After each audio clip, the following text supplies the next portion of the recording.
President Biden signs new executive action expanding gun background checks.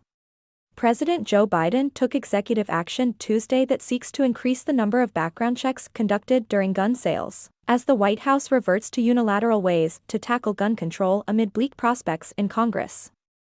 The order stops short of requiring universal background checks, which the president has asked Congress to pass through legislation. His action instead directs Attorney General Merrick Garland to clarify what it means to be engaged in the business of selling firearms. Federal law requires that individuals in the business of selling guns be federally licensed, and therefore check the backgrounds of buyers.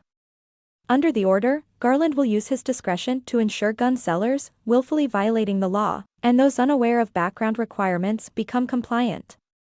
"We remember and mourn today, but I'm here with you today to act," Biden said at a Boys and Girls Club in Monterey Park, California, where he grieved with family members of 11 people killed in a mass shooting there in January. "It's just common sense to check whether someone is a felon, a domestic abuser before they buy a gun." Biden faces increasing pressure to address gun violence following a series of mass shootings this year, but his proposals to reinstate a ban on assault weapons and require universal background checks lack the votes in the Republican-controlled House. As close as possible, Biden's gun order moves the United States as close to universal background checks as possible without additional legislation, the White House said.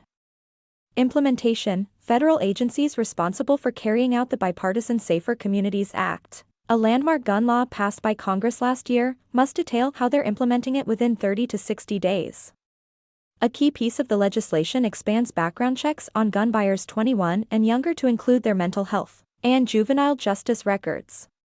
Red flag laws: the order promotes the use of extreme risk protection, a movement to complement the 19 states that have red flag laws that allow a court to order the removal of a person's firearms if they're considered dangerous.